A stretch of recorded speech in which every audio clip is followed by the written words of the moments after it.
రైతాంగానికి ఇచ్చినారు. మళ్ళీ ఎంత నీటిని మళ్ళీ కిందికి వదిలిపెట్టాల్సి వచ్చింది, కరెంటు బిల్లు ఎంత వచ్చింది, ఎంత ఏరియా పారకం పెరిగింది. దాంతో పాటుగా సాంకేతికంగా ఢిల్లీకి సంబంధించిన అశ్విన్ బందోద్యా వారు ఒక నివేదిక ఇచ్చినారని చెప్తా ఉన్నారు. సాంకేతికంగా ఇప్పుడున్న ప్రాజెక్టు పనిచేస్తుందా లేదా అని. పోలీస్ కుట్ర కేసులో స్పష్టంగా వాళ్ళు చెప్తా ఉన్నారు, దానికి సంబంధించిన బాంబు అటువంటి అవకాశమే లేదనేటువంటి నివేదిక ఎఫ్ఐఆర్ లోపల ఇచ్చినటువంటిది తప్పు. ఆ రోజు దృష్టి మరల్చడానికి ఆనాటి ప్రభుత్వం ఒక పిటిషన్ ఇప్పించింది. దాని తర్వాత ఎఫ్ఐఆర్ చేసిర్రు, జాగిలాలను పంపిర్రు. దాని తర్వాత ఫోరెన్సిక్ నిపుణులు తీసుకున్నారు. అన్ని రిపోర్ట్లు మొత్తం ఎవ్రీథింగ్ తీసుకొని ఇందులో అటువంటి కుట్రకోణం లేదు, బాంబులు పెట్టే పరిస్థితి లేదు, 10 టీఎంసీల నిలుడంగా బాంబులు పెట్టేటువంటి ప్రతిభావంతులు ఈ దేశంలో లేరనేది స్పష్టం చేసింది.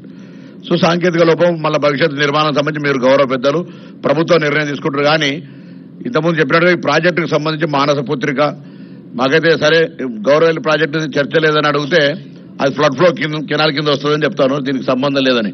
కానీ ఆనాడు అక్కడి నుంచి కూడా బస్సులు తీసుకొచ్చి దీని అంతా కూడా అంత టూరిజం అంత మొత్తం ఒక పెద్ద వ్యవస్థగా మార్చారు కదా. ఆ ప్రయోజనం లేనప్పుడు దానికి సంబంధించినటువంటి మానస పుత్రిక పరిస్థితి ఏంది భవిష్యత్తుకు సంబంధించి ఇన్ని వందల కోట్ల రూపాయలు, లక్షల కోట్ల రూపాయలు ఖర్చు అయ్యేటువంటి పరిస్థితి. మన లక్షల కోట్ల అవన్నీ జరిగిందంటలేం.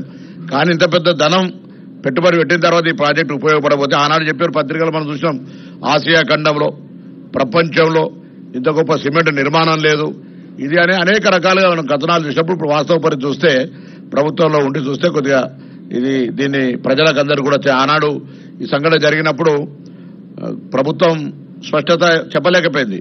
మనం గౌరవ మీరంతా కూడా మంత్రిగా, సంబంధిత శాఖ మంత్రిగా మీరు ఈరోజు ఒక పెద్ద కార్యక్రమం తీసుకొని వచ్చినారు. ఈ జిల్లా వాళ్ళంగా మేము కూడా భాగస్వాములే. మీరంతా కూడా ఒక నివేదిక, వాస్తవ నివేదిక తయారు చేసి గౌరవ ముఖ్యమంత్రి గారు కానీ ప్రభుత్వానికి ఇచ్చి దాని మీద ఎటువంటి భవిష్యత్ చర్య రైతాంగానికి ఏ విధంగా సరే గత ప్రభుత్వం తప్పు, గత ప్రభుత్వం సంబంధించిన జరిగినటువంటి వాస్తవాలు ప్రజలకు చెప్పడంతో పాటుగా భవిష్యత్తులో రైతాంగానికి మనం తీసుకునేటువంటి ఒక పాజిటివ్ అంశాలను కూడా దీనికి సంబంధించినటువంటి వాస్తవాలను చెప్పడంతో కార్యాచరణ తీసుకునేటువంటి జరగాలని నేను సందర్భంగా ఒక రైతాంగ పక్షాన్ని కోరుతూ ఇంకొక చిన్న అంశం సార్, ఇక్కడ ఈ ప్రాంతానికి సంబంధించి శ్రీధర్ బాబు గారు వేరే కార్యక్రమం అయినప్పటికీ ఇక్కడ ఒక పెద్ద సమస్య, ఆనాడు వెంకటస్వామి గారు పెద్దలు ఈ కార్యక్రమం రూపొందించినాడు, అంబేద్కర్ చేవేలా పెట్టినాడు. ఇప్పుడు ఇలా ముంపుకు సంబంధించి బ్యాక్ వాటర్ సంబంధించి కూడా చాలా పెద్ద సమస్య ఉంది. మీకు ఇంతకుముందే పిటిషన్ కూడా ఇచ్చినారు.